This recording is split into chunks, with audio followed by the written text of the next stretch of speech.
Alright, well I guess this is pre-Ice Road vlog number 1. Getting set up for it now. And got some things, including some important stuff. YouTube stuff. This thing here, Mr. James over there, Textomatic Pictures, got one of these. I was eyeballing them before. I never really worried about it, never really thought much of it, but it's a tripod. It's actually pretty cool. It's all jointed, like in between here and here are two joints, ball joints, and it's good for taking Cheez-It little things like this, and you can wrap it around, right? So that way you can do different mounts. And I was thinking about it, but never really got the courage, I guess, to buy it. I had a mini one before. It was about yay big, but broke that. This is only, I think, $9.99 or something like that over at Walmart. So that's nice. And I mean, you can get some pretty low mounts, right, for your camera. And you know, so it's a good little tripod. And then on top of that, I've been looking, because the camera I've got that I'm using right now is it's a decent camera for what it is. You've probably seen it on one of my videos, what I use to film. The little Casio XLM. I think it's about 4 years old, something like that, maybe even more. It's actually a still camera with the video capabilities, and it's come in handy, but it's not high definition, and it doesn't have the 16:9 ratio. So I've been looking at cameras. The one I wanted was about $360. Really hoping to get that one, but with the lack of miles right now that I've been getting, and having to take some time off and that sort of stuff, the budget kind of went. So I was really looking around, and I found this one here, the ugliest piece of machinery I have ever seen. But it is a high definition camera. It's $199 or $198, something like that.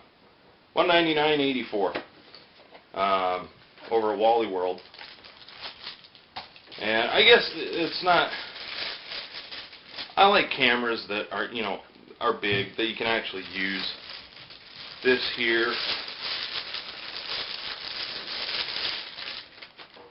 this little trinkety thing here,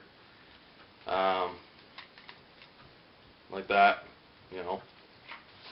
It does have the screw, so I'll still be able to use it on my mounts and that sort of stuff. But it does have the 16:9 ratio, from what I can understand. It's got the flip screen, so now I can set up my shots properly and I can see what I'm doing here. All the shots I've done before, it's just been kind of guesswork. I don't have the battery in it or anything like that yet. But it is high definition. It's an HD camera. So I figured that's not bad, $199. Once I come off the ice, this is going to be one of them spare cameras, and I'll get a really nice one. And it's got little LED lights down there, so I'll be able to do some kind of interesting shots with it. Look at that, fingerprints already. So yeah, that's the toys that I've gotten so far for the ice roads. Alright, a few more things I got for the ice. Well, one, got this for a Christmas present. It's it might need to be charged right now, but 3 million candle power flashlight, and it's got a little LED one down here too on the bottom. Pretty cool. Got the handle, and then on top of that you can set it yay or things like that.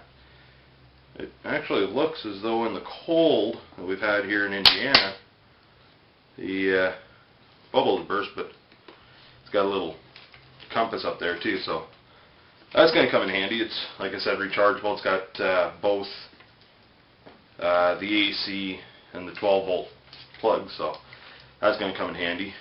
And it's got a dial on the back here to turn it up and turn it down. So don't want to shoot right into the camera really.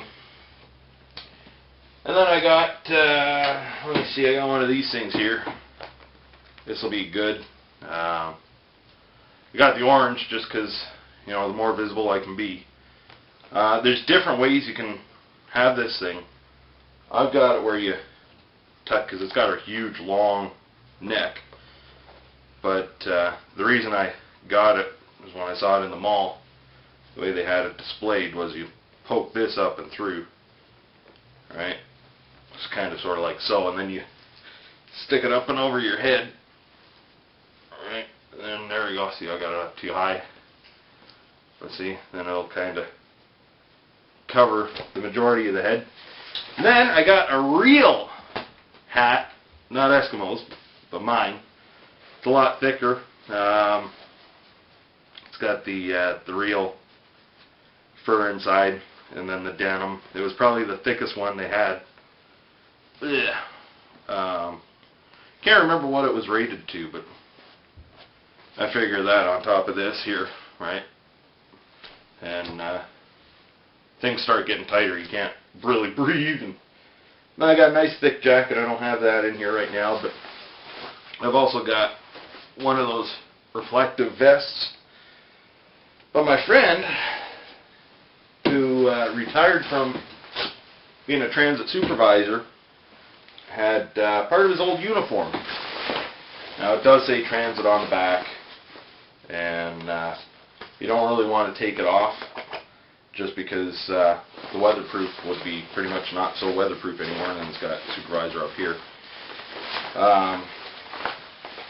But I figure if I put on the, if anybody really kind of questions it, I can put the vest over it, and then it'll cover those. But you know, now I got it on the sleeves, and anybody that's seen these, you know, the police wear these. And hi, boss. Cool. And you know, I was thinking that with this I almost feel like, you know, part of the RCMP up in Canada, you know, freaking radar gun or something like that. So I figure I should be pretty visible. I haven't gotten any overall bibs yet. I've been looking. There's really nothing around this area yet that I can really see, because it doesn't get cold enough here in Indiana. So I'm still without that, but I got these nifty little, lovely, lovely boots. Can't remember how much they were. They were actually cheap. They were, like, I think, $40. Yeah, see, it doesn't have anything. But it's got the thick lining inside. It was rated up to -40, I think it was. So that's not too bad. Yeah, -40. So I mean, it might get a little colder, even about -50 in that, but it's a lot better than, you know, the running shoes. And on top of that, you need steel toes. These are CSA approved. I think it's Canadian Standards Association or something like that, because they are indeed steel-toed. And I thought that was a pretty wicked buy for steel-toed 40 below boots, being $40. Now hopefully they don't, when I get up there, feel like they're $40 40 below boots with rusted steel that's melted or frozen to my toes. But yeah, so I figure I should be pretty freaking visible with this, and then with this, and then I got my other jacket, which is pretty thick, and then, you know, you want to do the layers idea, because it's always easier to take off than to try to warm up. But this in itself is pretty weather tight as well. And so I'm getting pretty set. I'm still soaked as all get stoked, not soaked. It's not raining here right now, so I have to give them a call on the 1st to see, you know, how it is doing up there. And the last time I talked to him, which was back December 1st, it was too warm. He said it was about -10 degrees Celsius, which I think is about 11 degrees Fahrenheit. So obviously the ice wasn't building at that point, and you know, kind of questioning, as well as I know there are a few less loads than I think he said they anticipated, or what there was last season. So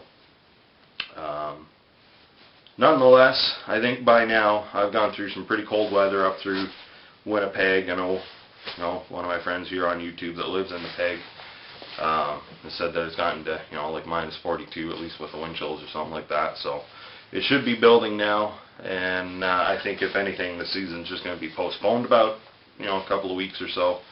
So the ice road videos might not be around early January, but just keep an eye on these vlogs as I go along. I'll probably have a phone call with them, like I said, on the 1st, so I should have some more news on what's going on. So probably around the 1st, 2nd, 3rd of the month, I'll have another vlog up for the ice roads. Until then, everybody that's out driving those roads, like the regular roads, it's been pretty bad, so just stay safe, take it slow, and take it easy.